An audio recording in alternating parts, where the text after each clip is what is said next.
एक आदमी हमेशा चिड़चिड़ा और तनाव में रहता था।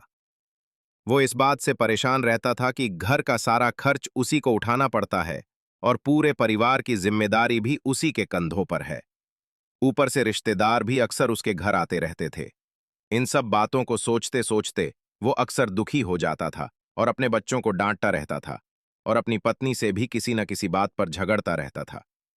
एक दिन उसका बेटा उसके पास आया और बोला, पापा कृपया मेरी होमवर्क में मदद कर दीजिए। आदमी ने उसे डांट दिया और भगा दिया, लेकिन बाद में जब उसका गुस्सा शांत हुआ तो वो बेटे के कमरे में गया और देखा कि बेटा सो रहा था और उसके हाथ में उसकी होमवर्क की कॉपी थी। आदमी ने वो कॉपी उठाई और जैसे ही वापस रखने वाला था, उसने उस होमवर्क का शीर्षक पढ़ा। ऐसी चीजें जो हमें पहले पसंद नहीं आती, लेकिन बाद में हमें पता चलता है कि वे हमारे लिए अच्छी होती हैं। बेटे को इस शीर्षक पर एक पैराग्राफ लिखना था। जिज्ञासावश उस आदमी ने पढ़ना शुरू किया कि उसके बेटे ने क्या लिखा है। मैं अपने फाइनल एग्जाम्स के लिए आभारी हूं, क्योंकि वो शुरू में अच्छे नहीं लगते, लेकिन उनके बाद छुट्टियां होती हैं। मैं उन दवाइयों के लिए आभारी हूं जो कड़वी होती हैं, क्योंकि वे कड़वी तो लगती हैं लेकिन बीमारी ठीक कर देती हैं।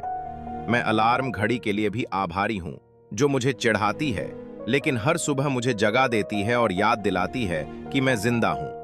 मैं भगवान का भी बहुत धन्यवाद करता हूं जिन्होंने मुझे इतने अच्छे पापा दिए, क्योंकि उनकी डांट पहले बुरी लगती है, लेकिन बाद में वो मुझे खिलौने लाते हैं, स्वादिष्ट खाना खिलाते हैं और घुमाने ले जाते हैं। बेटे की लिखी हुई बातें उस आदमी के मन में बार बार गूंजने लगीं। उसने बैठकर अपने दुखों के बारे में सोचना शुरू किया। मुझे घर का सारा खर्च उठाना पड़ता है, इसका मतलब है कि मेरे पास घर है। मुझे पूरे परिवार की जिम्मेदारी निभानी पड़ती है, इसका मतलब है कि मेरे पास परिवार है, पत्नी और बच्चे हैं।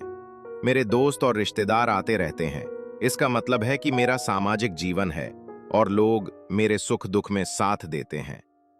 हे भगवान, आपका बहुत बहुत धन्यवाद। क्षमा करना, मैं आपकी कृपा को पहचान नहीं पाया।